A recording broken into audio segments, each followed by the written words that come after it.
here we are, folks, ready to start our Jubilation quilt. So this is the block of the month for Jubilation. It's a beautiful, bright one with white background.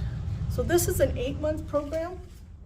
And just to start with, I took my pattern, I glued the picture on the front, just I guess, because I thought that would look nice and cheerful. So that it's kind of nice to be organized to get started, which isn't my strong point.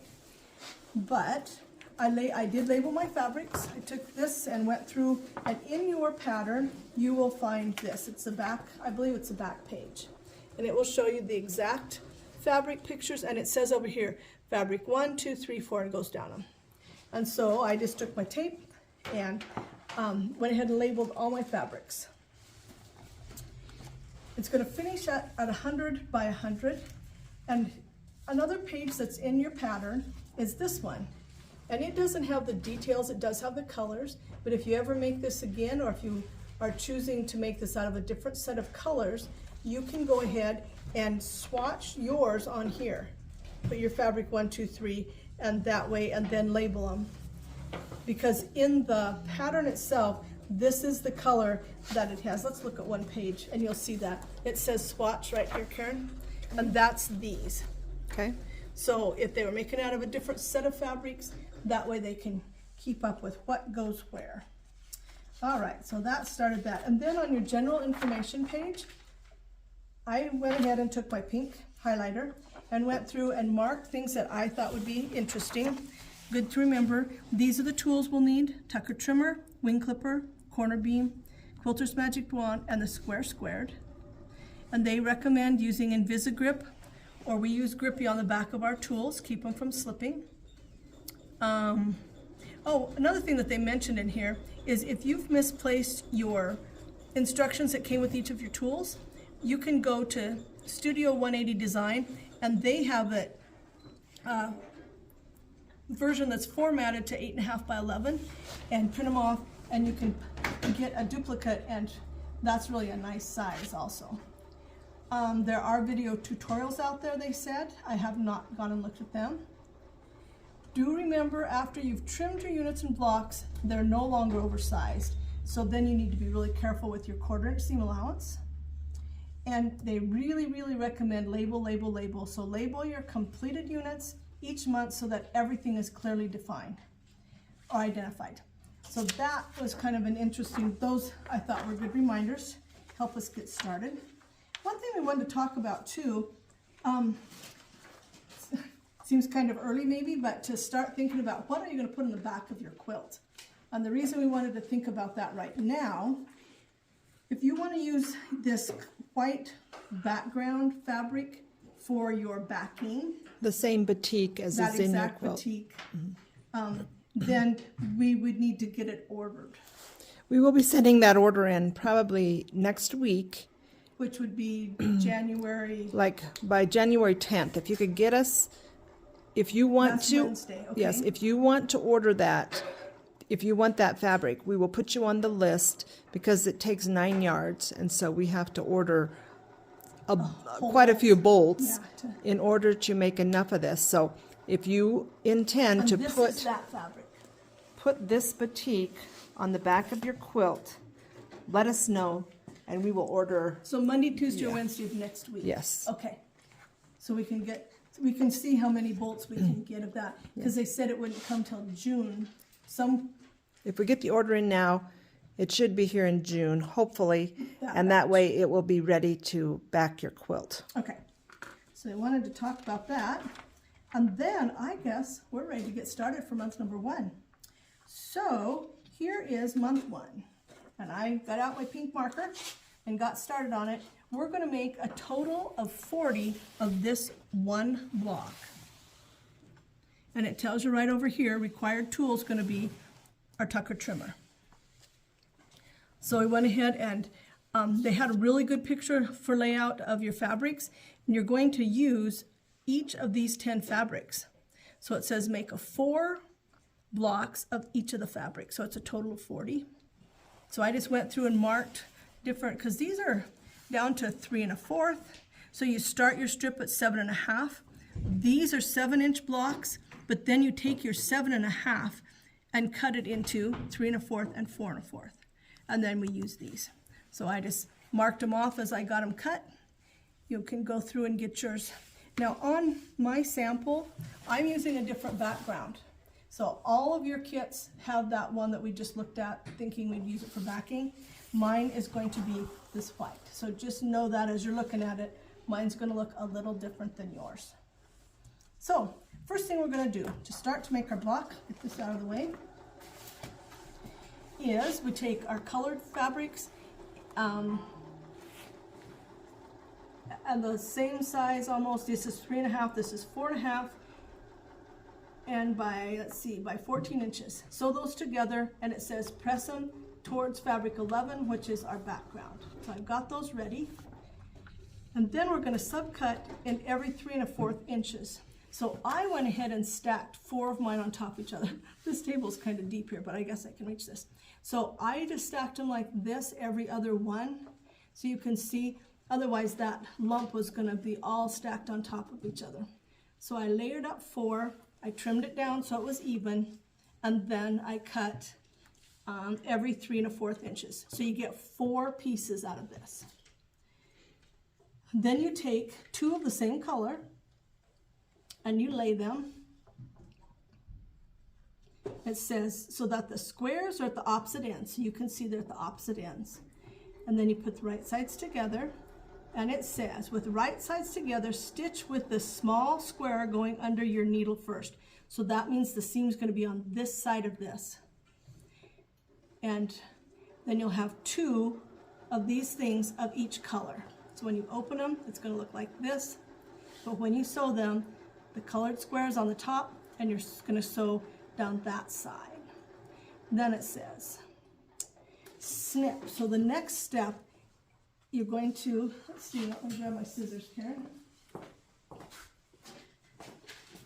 Next step says you are going to snip the seam allowance at the halfway point. So that seams, and you're going to snip it all the way to the seam.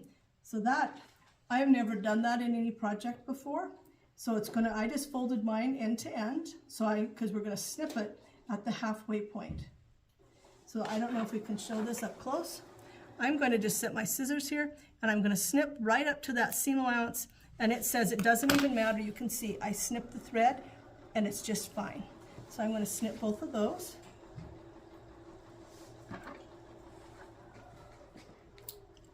Alrighty, and the reason we do that is then the next thing it says to press. Press each half of the seam allowance away from the square. So when we open these to press them, I'm going to press this way and this way. And because we snipped that, that allows them to lay nice and flat. Move those out, and here's what that looks like. I snipped those, so I pressed this one nice and flat, that one nice and flat, and I turned it over and then just pressed them from the other side. So Karen, if you want to pull up a little bit closer here, I'm going to just show you, because that's where that snip is, and so you don't even really notice it. So I pressed it from the back first, both directions, and then from the front, okay? So that follows this, let's see, right here, it's these steps right here, it's showing that snip and pressing either direction. Now we're going to go to this step. And this is the one, and it says to give, let's see, where, this is step number 5, and you can see on here I've got my lines drawn, but what we're going to need to do is you need a ruler that has a 45-degree angle on it, and you are going to need to draw, and we're looking for this right here, where those stitches, so we're going to draw a line from there to that corner, okay? And then here it doesn't match the corner. So it's this one, but we need it to be 45, so I'm going to move mine down. So I'm matching my 45 right here, this, and then just wherever it ends up over here. So that's what I marked that, and then I just turned it around, did that exact same thing again. So I'm watching 45, corner, my stitching, and so then I have a line. Does that show well enough? Mm-hmm. Okay, so we're going to stitch down those 2 lines. So here's both of those ready to roll. So here's one that is stitched. So I stitched right down there. So on the other side, okay, so you lay it on top of, we've already cut this piece. So you find the matching piece to this square. Okay, show again, because I was a little off. Okay, so after I got my lines on there, I found, these are already cut, and I found the one that matches this, because you have a whole bunch of different colors. So find the one that matches, lay them right sides together, line them up, and now we're gonna sew on these lines. So now that's this step. We've got them sewn on those lines. So it says to use a mat and a rotary cutter and cut 1/4 inches over, but to me they almost met. So I ended up just, and I used my rotary cutter on those. I'll just do this because it's handy here. And cut in between these. And so I ended up, the directions say, here, show that they have a little bit of left over. It was going to be so minute that I just didn't worry about it. All right, so now, and you can see when you open these, here's your block. Look at that, and look how close that is. And because we drew this right on that point, then when we sewed it, that's where it hit. So there's our perfect blocks. Now they're a little oversized, so we're going to press them, and it will tell you how to press. Let's see, which step is that? Press the seam allowance towards the larger triangle.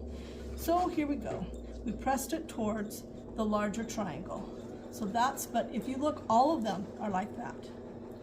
So let's see, I've got these trimmed, but let's trim these down. I'm gonna come stand Well, how about beside- just pull this over to you? Okay. Can't you do that? You can reach across. Well, I can, yeah, I can easily. That'll work. There you All go. right, so get out your Tucker trimmer. So what we're going to do, now this, we're going to trim it down to a 5.5 inch block. Let's see, where does it tell you that? So, you know, 5.5 by 5.5. So we're going to trim it down to a square. And we're going to, it's 5.5, so we're looking for the half emblem there. And lay it on here. And this, let's see, it tells you, it has fancy words. The sizing diagonal is this one that says 5.5. So we're going to put 5.5 right on this line. And then this is called the common diagonal, and it's going to go right through that corner. So we're looking at this line and that line, and then we're going to trim off these two pieces to start with. I always glance at it several times. So you can see that's about how much. So it's about 1/4 to 3/8 that you're going to trim off. Then we'll just turn this around, put it back on. I'm looking at this 5.5, putting it on that line again. Now these are accurate too, so I'm looking at my outside line across here. This is right there again and coming out that corner. So we will, there it is. So on every side I took off about the same amount, and there we go. That's our 5.5 inch block. All right, so that was step 9. Then it says go through all the different ones, and then now we're going to do different things with different colors, and so you'll want to have these labeled as to which color they are, if they're color 1, fabric 5, whichever. So then we're going to borrow Deb's. I will show you, here's mine. These, but if you look at these, all those corners, and these are all trimmed down, okay? All right, then Deb is ahead of me. So she has hers sewn together, and this is steps number on here. So you're going to want to be careful which color, which numbers you're using. That I believe is, that block there was A2. So she sewed it together, there we go. And here's A3, that was that orange one. But you only do these particular blocks with fabrics 2, 3, 7, and 9, so that's these. And then there's another, you use 3 different kinds right here, and she's sewing them together right now, so we don't have them quite ready yet. But do notice, watch your layout. So this one, the little square goes down here, it goes right here, goes down there. And one thing that we noticed then, if you look on the back of your page, this is page number 8, it shows you, and this started to make a whole line. And if you look in your Jubilation picture, it's making a line like this. So that's what we're doing. I suppose, oh, you know what? That is that block right there in the corner. Right there is that block. Okay. Okay? It would appear. All right, so do label things, and after you get them all sewn to these stages like this, label it like she did, block D, C, and B, because then we're gonna, put them away for a while and work on month number 2. It does tell you at the end of this that the leftovers of things you cut this time, any of that left over, it tells you what month you're going to be using it. But I think, Karen, that catches us up on month number 1. These Okay. fabrics are gorgeous. I think we're going to have a beautiful quilt. So we'll see you month number 2.